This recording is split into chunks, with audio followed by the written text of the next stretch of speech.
Pertama dari saudari kita, saya sebutkan inisialnya saja ya, ada YFI ya. Beliau bertanya, Assalamualaikum warahmatullahi wabarakatuh. Waalaikumsalam warahmatullahi wabarakatuh. Afwan, saya ingin bertanya, baik, apabila dulu pernah memiliki hutang dan sekarang tidak ingat, apakah sudah dibayarkan atau belum? Ya, sedangkan keadaannya sudah tidak berkomunikasi lagi. Maka apa yang harus saya lakukan agar hati saya menjadi tenang apabila teringat hal tersebut? Ya, pertama, kalau tidak berkomunikasi lagi, ini penyebabnya apa? Ya, kalau orangnya masih ada, coba usahakan untuk dicari kontaknya, kemudian dijalin komunikasi kembali dan diperjelas, diklarifikasi. Ya, apakah dulu apa yang pernah saya pinjam sudah dibayarkan atau belum, gitu kan? Nah, ini kasus-kasus ini sering kali muncul. Karena penting untuk diingat bahwa utang piutang itu termasuk hakun adami. Jadi ada hak yang terkait dengan Allah Subhanahu wa taala. Kita berbuat salah ya terkait dengan ibadah penyembahan kepada Allah, seperti misalnya pernah lalai menunaikan sholat kan, terus jarang berinteraksi dengan Al-Quran, pernah meninggalkan puasa, itu taubatnya langsung hubungannya dengan Allah Subhanahu wa taala. Bertobat kepada Allah, kemudian ditutup kembali dengan menunaikan amal-amal soleh, ditingkatkan amalnya, jauhi maksiatnya, sehingga kita merasakan kenyamanan dalam jiwa, ketenangan dan semangat menunaikan ibadah. Ketika itu hadir, maka itu tanda taubat kita diterima oleh Allah Subhanahu wa taala. Namun demikian, ada hak yang terkait dengan anak cucu Adam, orang-orang sekitaran kita. Walaupun sholatnya bagus, puasanya bagus, tapi hak-hak ini belum tertunaikan, tetap ini akan menjadi kendala hisab saat berjumpa dengan Allah Subhanahu wa ta'ala. Ya, kendala yang saya maksudkan hak yang harus diselesaikan dulu ya, karena semua akan ditimbang, dan ini bisa terkait dengan, mohon maaf ya, persoalan fisikal misalnya atau persoalan materi. Saya sebutkan persoalan yang terkait dengan masalah Anda utang piutang secara materi langsung ya. Jadi ketika seseorang seperti Anda misalnya punya utang piutang, pastikan dulu ya. Tadi Anda katakan keadaannya sudah tidak berkomunikasi, ya Anda tinggal berkomunikasi, cari nomor kontaknya, tanyakan. Kalau qadarullah misalnya sudah wafat, meninggal, tanyakan ahli warisnya. Kembali kepada ahli waris, ceritakan kisahnya. Ya, saya pernah ada persoalan utang piutang dengan beliau yang bersangkutan. Kini saya dapat informasinya beliau sudah tidak ada, dan saya tidak ingat apa sudah membayar atau belum. Bagaimana kebijakan dari ahli waris yang dimaksudkan? Nah, nanti dari situ insya Allah Anda ikhtiarkan. Kalau ternyata disimpulkan, dicari belum pernah ada pelunasan dimaksudkan, Anda berikhtiar memohon kepada Allah untuk bisa diberikan kelapangan rezeki sehingga itu bisa dilunasi, dipenuhi ya. Jika memang sekarang kasusnya terjadi, misal ya, dua hal. Yang pertama, ternyata diketahui ya sudah dibayarkan, bahkan pernah cerita dan sebagainya, alhamdulillah Anda menjadi semakin lebih tenang. Dan hikmah kedua, silaturahim, hubungan yang terjadi dengan keluarga besar tetap berjalan, dan itu plus tambahan nilai-nilai kebaikan ya. Nah, kasus yang keduanya, jika memang terjadi sudah tidak berkomunikasi, orangnya tidak tahu, ahli waris tidak mengetahui, kerabatnya pun sudah nggak paham ya, dicari-cari nggak bisa ketemu, maka cara paling mudah untuk menenangkannya, dilihat berapa jumlah hutang piutang Anda, kemudian Anda niatkan untuk bersedekah. Bersedekah diniatkan sebagai pelunasan utang yang dimaksudkan. Anda bisa berikan misalnya ke panti yatim, atau Anda bisa berikan ke fakir miskin dan sebagainya, niatkan untuk pelunasan utang Anda. Ya, mudah-mudahan itu bisa meringankan beban kita di hadapan Allah Subhanahu wa taala. Dan saya ingatkan teman-teman sekalian, hal semacam ini ketika sudah kembali kepada Allah di akhirat nanti, tidak ada pembayaran dengan menggunakan materi lagi. Karena semua aspek dunia itu ditinggalkan saat kita sudah mulai meninggalkan dunia. Karena itu menjadi fitrah kalimatnya, tertata ketika seorang wafat dikatakan telah meninggal dunia. Ya, bukan hanya rohnya meninggalkan dunia dan datang ke alam barzakh sebagai tempat persinggahan untuk menuju akhirat nanti ya, tapi juga meninggalkan semua aspek yang terkait dengan dunia. Hukum-hukum dunia sudah tidak berlaku lagi. Ya, maka segala yang digunakan dalam konteks kehidupan dunia, jangankan ke akhirat, ke alam kubur pun tidak dibawa. Ya, Anda menggunakan handphone sebagus apapun ketika wafat, nggak akan pernah bisa digunakan berkomunikasi di alam kubur. Bahkan dikuburkan pun tidak dilakukan lazimnya. Ya, uang yang Anda kumpulkan, jabatan yang Anda titik, kemewahan segala rupa. Jadi kalau ada orang yang orientasinya dunia semata, nggak pernah ingat dengan akhirat, walaupun dia tahu akan wafat, tapi nggak menyiapkan bekal itu, maka kerugiannya berganda. Karena semua apa yang telah ia dapatkan dengan lelah itu, ya capek kan, itu capek itu. Ya, malam-malam masih mikirin, orang istirahat ini masih mikir ini, mikir itu, konsep ini, konsep itu. Bahkan ada yang meraihnya dengan cara yang keliru, ya, ada yang saling menyingkirkan, menyungkurkan, bahkan saling menyakiti, menzolimi, bahkan sampai menghilangkan nyawa dan sebagainya. Pada akhirnya selesai. dan meninggal dan kembali kepada Allah Subhanahu wa taala. Ini nggak akan berlaku lagi. Karena itu, perangkat dunia tidak berlaku, hukum dunia pun tidak berlaku.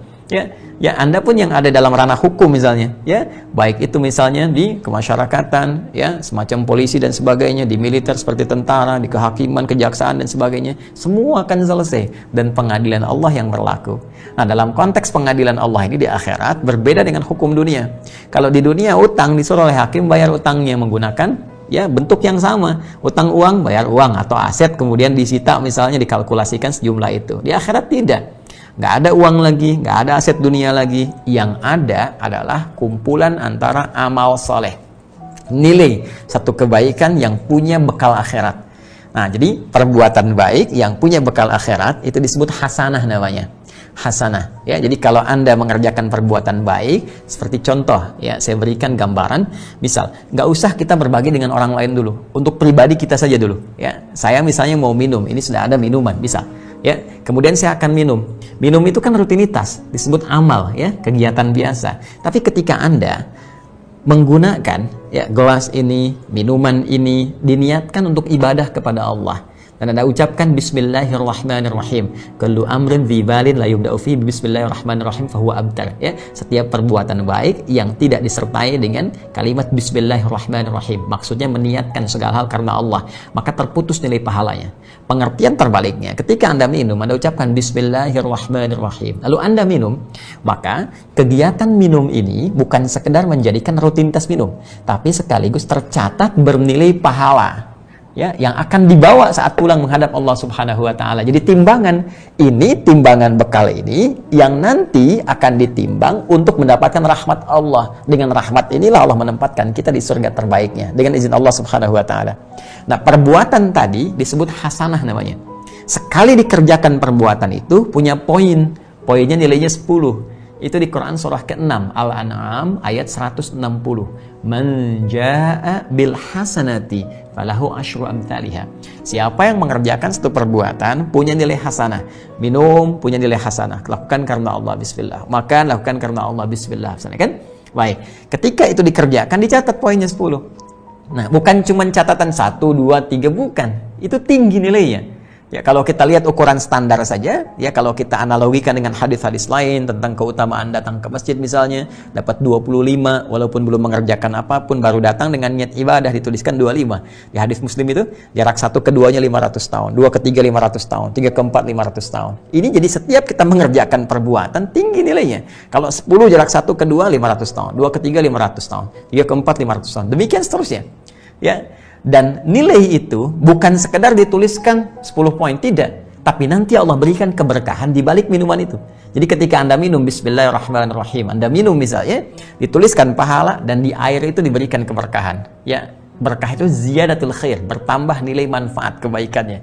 Dengan minum itu ada energi untuk sholat enak, baca Quran enak, ya. Terus menolak perbuatan dorongan-dorongan maksiat, itu yang disebut keberkahan. Nah, poin ini ketika terkumpulkan nilai-nilai kebaikan hasanah dari hasil pekerjaan dunia yang diniatkan kepada akhirat, ya, kemudian lawannya itu sayyi'ah, ya, hasanah sayyi'ah, ini hasanat, ini sayyi'at.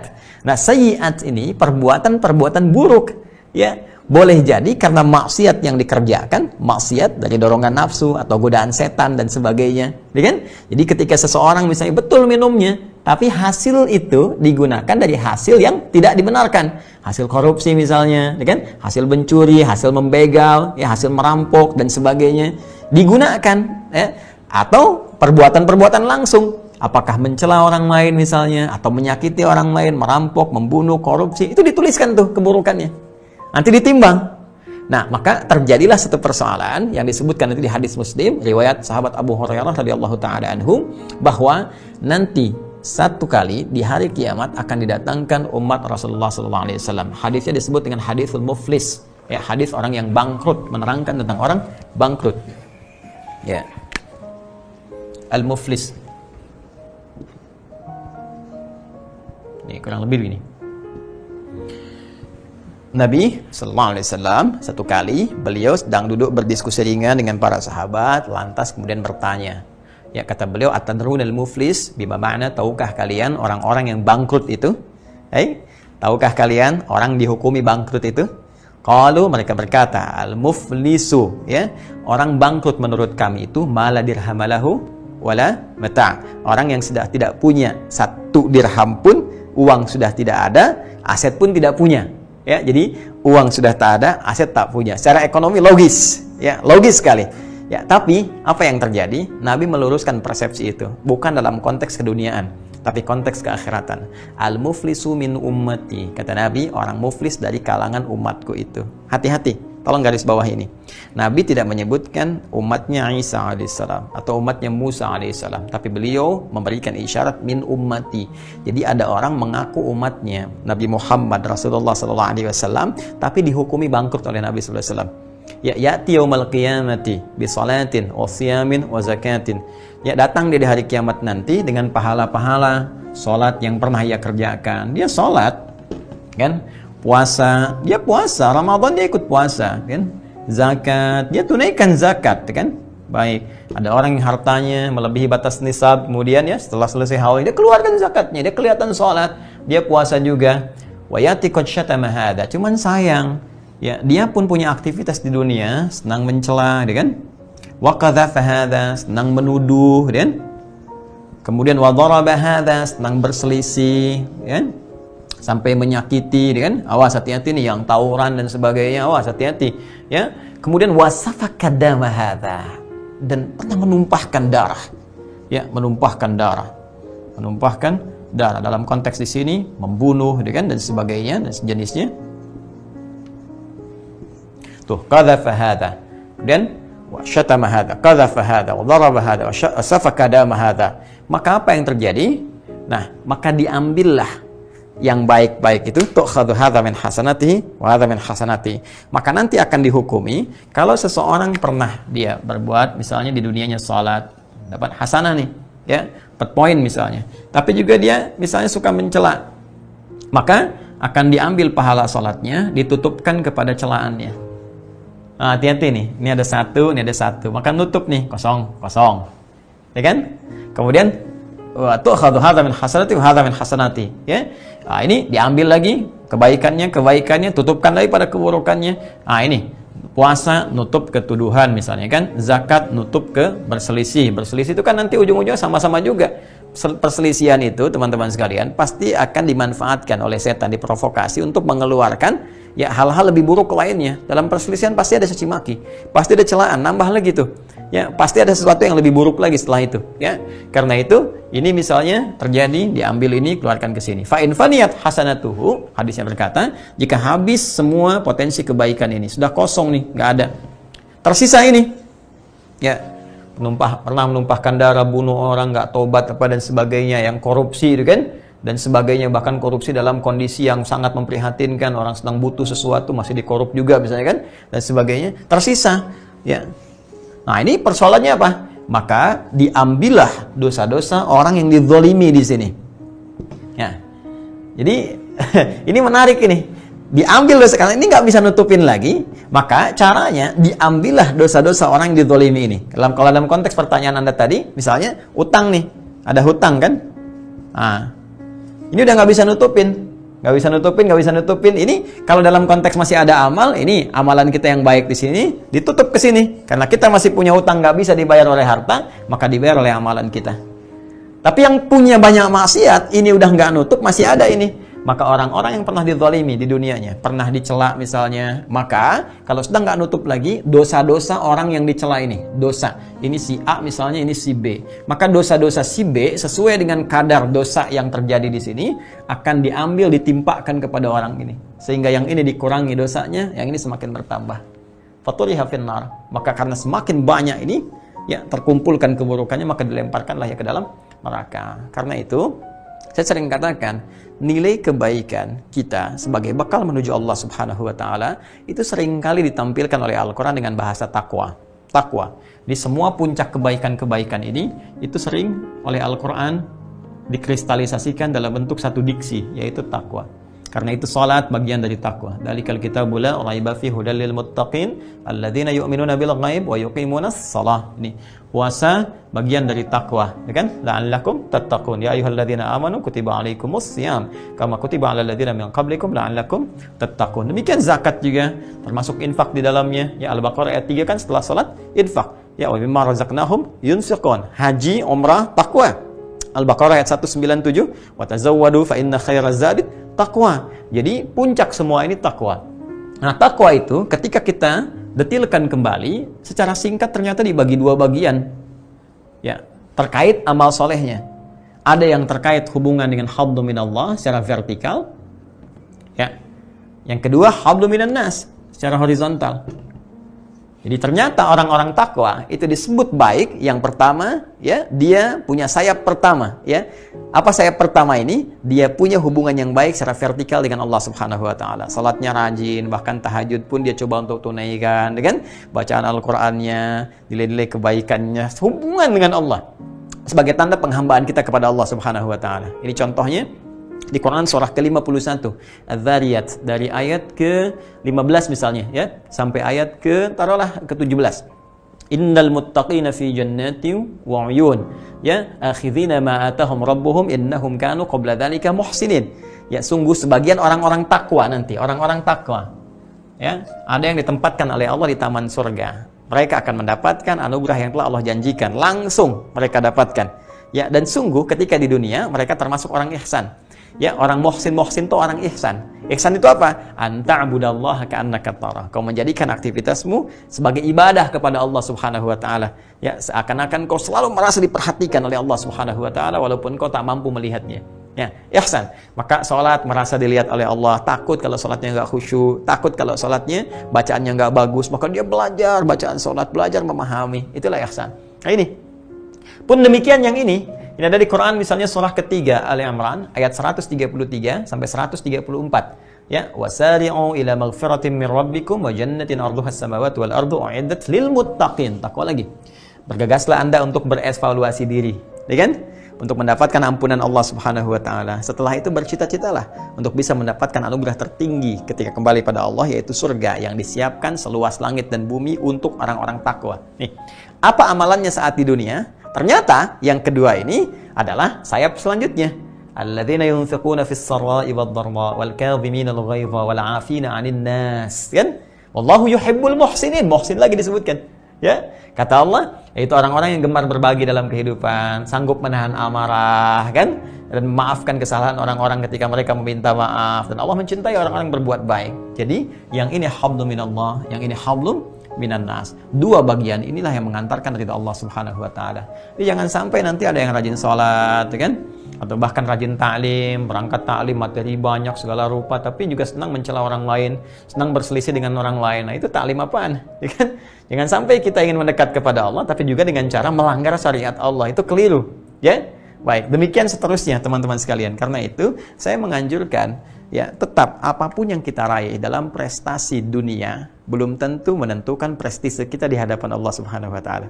Sekali lagi, apapun yang kita raih, ya, dalam konteks kehidupan dunia, dari prestasi apapun belum tentu menentukan prestise kita di hadapan Allah Subhanahu wa taala. Hati-hati kalau itu semua tidak menjadi lahan untuk ibadah. Jabatan setinggi apapun, kedudukan sekuat apapun, harta benda sekaya apapun, ilmu pengetahuan seluas apapun, jika itu tidak punya nilai di hadapan Allah, maka mohon maaf, dia tidak akan mengantarkan pada kemuliaan. Karena itu, perbanyak ibadah kita kepada Allah, saat yang bersamaan bangun hubungan baik dalam konteks kehidupan kita. Jika merasa ada yang salah, jangan dipertahankan kesalahan itu, ya, karena sudah ada makhluk yang pernah mempertahankan kesalahan dan dia nista di hadapan Allah Subhanahu wa taala, dan Allah langsung mengatakan kepada kita, itu musuh yang paling nyata untuk kita semua. Jangan ditiru. Perbedaan manusia dengan setan, manusia pasti dalam hidupnya pernah berbuat salah. Kalau dia bukan nabi, bukan rasul yang punya sifat maksum, terjaga dari kesalahan, pasti dia pernah berbuat salah dengan potensi nafsunya yang digunakan oleh setan untuk berbuat salah. Quran surah ke-12 ayat 53. Wa ma ubarri'u nafsi innan nafsa la'ammaratun bis-su illa ma rahima rabbi. Ingat ya? Dalam diri kita ada nafsu, nafsu digunakan untuk setan untuk diarahkan pada perbuatan maksiat. Jadi standar manusia biasa berpotensi berbuat salah. Dan ternyata dari kesalahan itu dengan rahmat Allah dibimbing kita untuk selalu mengevaluasi diri menjadi lebih baik. Dengan cara bertobat, pelajari itu, kembali kepada Allah, tinggalkan yang jeleknya, menjadi orang baik. Jika Anda mampu menjadi orang soleh, kenapa mesti memilih jalan yang salah? Jelas ya? Baik, ini poinnya teman-teman sekalian. Yuk kita kembalikan. Dan kalau memang, sekali lagi ya, dalam syariat itu seperti itu, apalagi tugas ulama. Tugas ulama itu cuma dua secara singkat, amar ma'ruf, nahi mungkar. Amar ma'ruf itu mengajak kepada yang baik-baik. Ayo sholat yuk, dan yuk jalin silaturahim yuk, dan kemudian yuk baca Al-Quran, ayo berzakat, ayo berpuasa, ayo saling menjalankan lini kebaikan, menyayangi antar sesama. Itu amar ma'ruf. Ya, dan contohkan, dipraktekkan. Karena kalau cuma ngajak kepada sifat saja, itu khair namanya. Yad'una ilal khair, ngajak pada yang baik-baik. Tapi kalau Anda langsung mencontohkan, mempraktekkan, itu ma'ruf namanya. Kemudian yang kedua namanya nahi mungkar. Ya, mencegah kepada hal-hal yang buruk yang berpotensi melahirkan feedback yang jelek dalam kehidupan. Ya, bisa berpotensi buruk, bahkan jangankan konteks akhirat, di dunia pun bisa berdampak. Ya, karena itu nanti dalam konteks dakwah ini ada yang mengingatkan, mengajak kepada kebaikan, ada yang mengingatkan untuk meninggalkan keburukan. Jauhi korupsi, jangan merampok, jangan membunuh, jangan berzina, jangan mabuk, kan? Jangan menipu, jangan berbuat riba. Dua-duanya punya kedudukan yang serupa. Ya, keduanya punya tujuan yang sama, yaitu menjaga kemuliaan kita di hadapan Allah. Karena ingat, saat diciptakan, manusia itu punya keunggulan. Di antara keunggulannya, Allah langsung menyebut mulia seluruh keadaan dirinya. Itu ada di Quran surah ke-17 Al-Isra ayat ke-70. Walaqad karramna bani Adam. Kan kami pakai lam dan qad. Lam litaukid, qad litahqiq. Dan kami, saya tegaskan kata Allah, saya kuatkan, kami telah memuliakan seluruh anak cucu Adam. Jadi komponen semua tubuh kita ini mulia. Bahkan physically, ya, secara fisikal Allah ciptakan juga sangat sempurna. Oh ya, laqad khalaqnal insana fi ahsani taqwim. Surah 95 ayat keempat itu, ya. Dan kami telah pastikan, kami ciptakan fisiknya mulia, sifatnya diberikan kemuliaan, organ tubuhnya diarahkan hanya untuk mengerjakan yang mulia saja. Jadi karena mata ini mulia, maka mata ini tidak boleh merendahkan kemuliaannya dengan menatap hal-hal yang kotor. Makanya dilarang. Misalnya pornografi, porno aksi, gambar yang jorok, yang kotor dilarang dilihat. Kenapa? Karena bisa merendahkan kemuliaan mata. Sedangkan mata dicipta oleh Allah mulia. Beda dengan binatang. Ya, beda dengan hewan. Kita ini makhluk mulia. Wa hamalnahum fil barri wal bahri wa faddalnahum ala katsir mimman khalaqna tafdila. Kata Allah, baik itu yang beraktivitas di lautan ataupun di daratan, dan kami jadikan manusia itu lebih utama dari semua makhluk yang pernah kami ciptakan. Karena itu dijaga. Tangan jangan sampai mencuri, jangan sampai korupsi, kaki jangan melangkah pada maksiat. Semua itu tujuannya karena kasih Allah, menjaga kemuliaan kita dari lahir sampai kita berpaling, ya, dari kehidupan dunia dan kembali kepada Allah di akhirat. Jadi jangan sampai lahirnya bersih, pulangnya kotor. Rahmat Allah yang menjadikan kita terjaga dengan aturan amar ma'ruf nahi mungkar. Jadi kalau ada yang mengajak kepada yang baik-baik, alhamdulillah kita respon. Tapi kalau ada yang mengingatkan kita untuk meninggalkan yang mungkar, jangan marah. Kalau itu terjadi, itu tandanya tanda sayang Allah. Allah masih sayang. Yang bahaya itu kalau tidak ada yang mengingatkan lagi. Maka itu alarm yang paling dahsyat. Khawatir kita diabaikan oleh Allah Subhanahu wa taala. Sedangkan Allah punya sifat Rahman yang dengan rahmatnya memberikan kesempatan pada setiap hamba untuk berubah. Ya, Allah Ta'ala alam bissawab. Jadi kembali kepada pertanyaan saudari kita ini, Anda coba cari dulu kontaknya. Setelah itu hubungi misalnya ahli warisnya, tanyakan pada keluarganya, dan berikhtiar untuk menyelesaikan dengan cara yang terbaik sehingga tidak terbawa sampai dengan menghadap Allah Subhanahu wa taala. Pun demikian, saya juga ingin mempraktekkan dari diri saya pribadi, teman-teman. Jadi sejak saya kecil sampai dengan saat ini, bila Anda mengikuti apa yang saya sampaikan pada saat ini dalam kajian Aqsa, jika selama dalam kehidupan ada satu hal terkait utang piutang yang pernah terjadi dengan diri saya, mohon diingatkan, disampaikan, bisa sampaikan lewat admin ini, Adidat Official misalnya, atau ada janji yang pernah saya sampaikan, atau saya terlibat utang piutang langsung, jangan malu Anda katakan, tolong bantu saya. Bantu saya sampaikan, dan dengan izin Allah Subhanahu wa taala akan saya usahakan ikhtiar sebaik yang bisa saya lakukan untuk bisa menghilangkan beban-beban, setidaknya meringankan ketika kembali hisab di hadapan Allah Subhanahu wa taala. Ya Allah, suasananya jangan dianggap ringan ya, jangan dianggap ringan ketika kembali kepada Allah. Nanti setiap orang akan merasakan ketika di sakaratul mautnya, kebiasaan-kebiasaan yang pernah ia kerjakan, pernah terjadi itu akan balik gitu ya.